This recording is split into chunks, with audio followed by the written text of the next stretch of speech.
Growing up, my memory was terrible. I'd forget people's name as soon as they said, "Hi, I'm gone." But a handful of simple techniques completely changed how I approach memory. Therefore, in this video, I'll show you how I went from forgetting just about everything, memorizing entire decks of cards with ease, and how you can use the same tools to actually remember what you learn. By the end, you'll see how good memory isn't genetics, it's just a skill anyone can learn. We all love a good story. Fairy tales, Greek myth, a Netflix binge, or that one friend of yours who can make a trip to the grocery store sound like an epic quest for avocados. We're drawn to stories across every culture and generation. But this isn't a cultural preference. It's how our brains are wired. Take The Boy Who Cried Wolf or The Tortoise and the Hare, stories that have lasted over 2,500 years. Meanwhile, I forget why I walked to the kitchen 20 seconds ago. Why is this?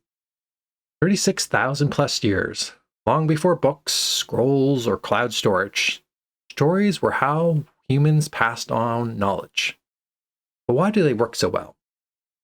Now, this is because our brains don't store facts like a filing cabinet. They store connections. Each memory is a web of neurons. The more connections a memory has, the stronger and more stable it becomes.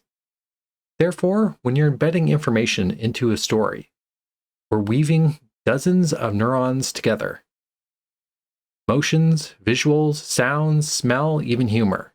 They all connect. For example, do you remember the last exam you wrote or the first Disney movie you watched? I'm guessing probably not the exam, but the Disney movie. Therefore, key to strong memory isn't repetition. It's making meaningful connections. Embedding information inside a narrative makes it stick. When memorizing, try to actively make connections. Because the more information you tie together, the stronger the memory you will create. Let's put what we learned into action by memorizing a shopping list. Here is our grocery list. How many items on the list do you think you could remember? Feel free to pause the video and test yourself.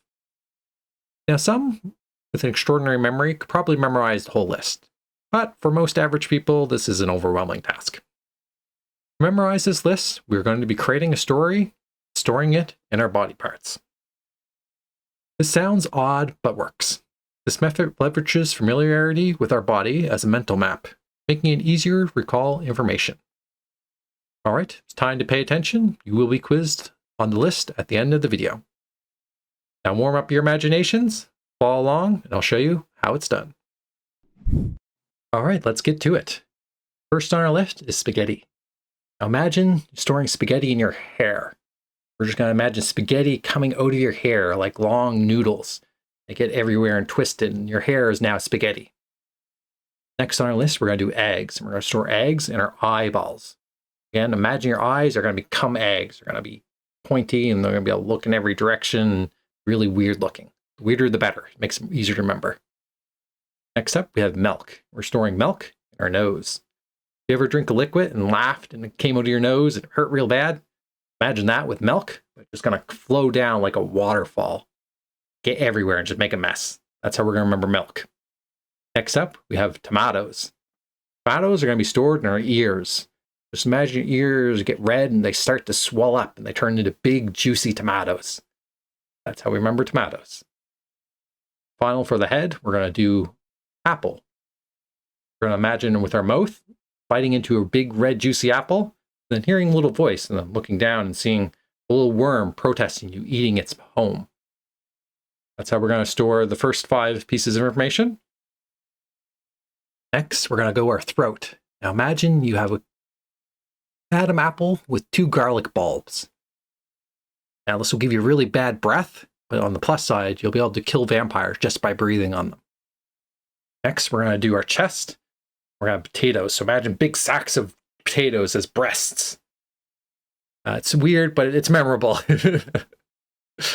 Next up, we're going to do sausages. And we're going to imagine our fingers are all sausages. Just every one of them is just a bit of sausage. You can just take a bite anytime you're hungry. Get sausage.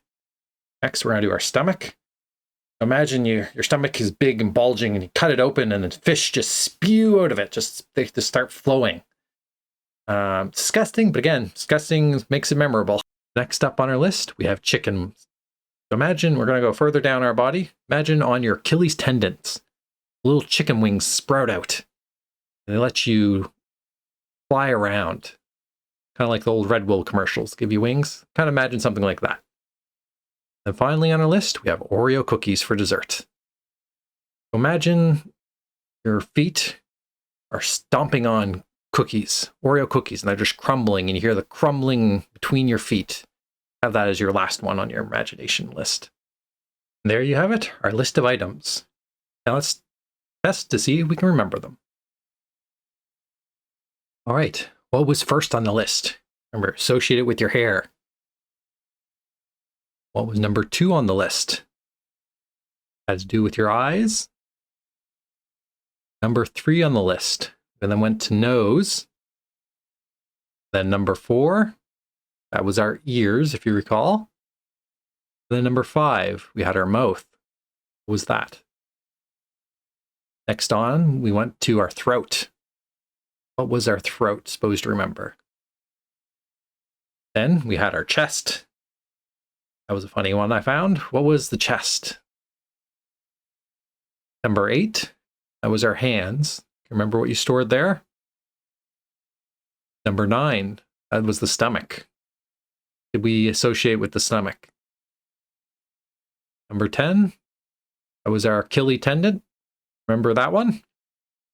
And then finally, number 11, our feet. What was stored on our feet? How'd you do? Did you get all 11? If not, don't worry, we're just getting started.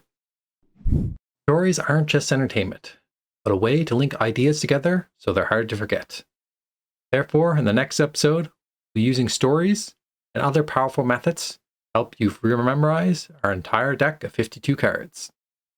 Thanks for watching. I look forward to seeing you in the next episode. If you found this video helpful, please hit subscribe. I share learning hacks here regularly. But if you want something with a little more structure, a system that actually help you recall a deck of 52 playing cards, check out my full course. Links in the description below, and the first 100 people get free sign up. So remember, memory isn't about repetition. With the right approach, you can learn smarter, not harder. You take your skills to the next level. Keep learning faster and smarter, and we'll see you in the next video.